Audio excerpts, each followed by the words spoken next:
Prosedur pemeriksaan perkara pidana di pengadilan.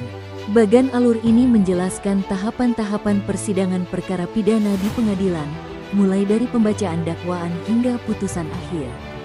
Berikut adalah rincian dari setiap langkahnya. Tahap 1. Awal persidangan. Pembacaan surat dakwaan. Sidang dimulai dengan jaksa penuntut umum, JPU, membacakan surat dakwaan. Dokumen ini berisi tuduhan atau dakwaan resmi terhadap terdakwa. Eksepsi, keberatan. Setelah dakwaan dibacakan, pihak terdakwa, melalui penasihat hukumnya, memiliki hak untuk mengajukan eksepsi atau nota keberatan. Eksepsi ini tidak membahas pokok perkara, apakah terdakwa bersalah atau tidak, melainkan mempersoalkan keabsahan formal dari surat dakwaan tersebut. Misalnya, surat dakwaan dianggap tidak jelas atau pengadilan tidak berwenang mengadili. Putusan sela, majelis hakim akan mempertimbangkan eksepsi yang diajukan. Kemudian, hakim akan membacakan putusan sela, yaitu putusan untuk menentukan apakah eksepsi diterima atau ditolak. Jika eksepsi diterima, pemeriksaan perkara bisa dihentikan. Jika eksepsi ditolak, seperti yang ditunjukkan alur utama, persidangan akan dilanjutkan ke tahap pembuktian. Tahap 2. Pembuktian. Ini adalah inti dari persidangan, di mana kedua belah pihak menyajikan bukti-bukti mereka. Urutannya adalah sebagai berikut. Keterangan saksi. Jaksa akan menghadirkan saksi-saksi yang memberatkan terdakwa. Saksi acas, diikuti oleh saksi yang meringankan dari pihak terdakwa, saksi adecas. Keterangan ahli.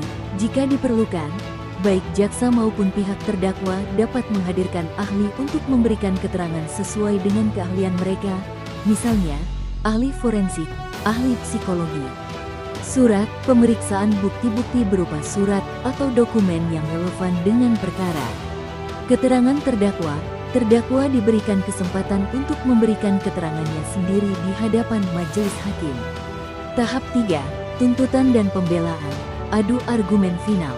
Setelah tahap pembuktian selesai, persidangan memasuki tahap adu argumen akhir.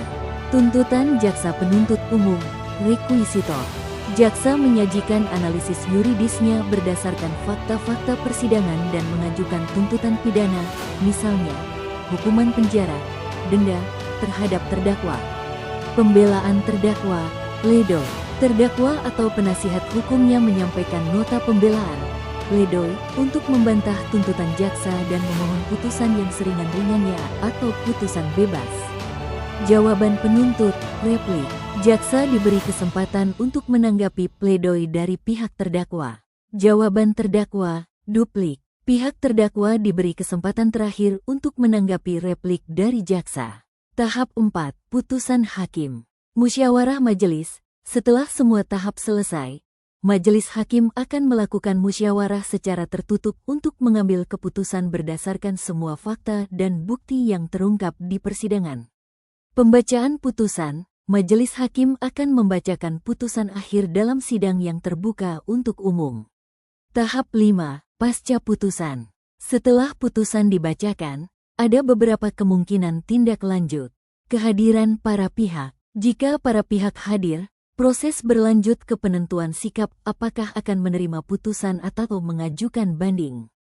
Jika salah satu pihak tidak hadir, jurusita pengganti atau jaksa akan mengirimkan salinan kutipan putusan kepada pihak yang tidak hadir. Sikap terhadap putusan, banding. Ya, mengajukan banding. Jika jaksa atau terdakwa tidak puas dengan putusan, mereka dapat mengajukan upaya hukum banding. Berkas perkara akan dikirim ke petugas banding untuk diteruskan ke pengadilan tinggi. Tidak, menerima putusan. Jika kedua belah pihak menerima putusan atau tidak mengajukan banding dalam batas waktu yang ditentukan, maka putusan tersebut berkekuatan hukum tetap, inkrah van gewisde. Arsip, perkara yang putusannya telah berkekuatan hukum tetap akan dimasukkan ke dalam arsip pengadilan. Secara keseluruhan, bagan ini memberikan gambaran yang jelas dan terstruktur mengenai proses peradilan pidana yang adil, di mana setiap pihak, penuntut dan terdakwa, diberikan kesempatan yang sama untuk membuktikan dalilnya sebelum hakim menjatuhkan putusan.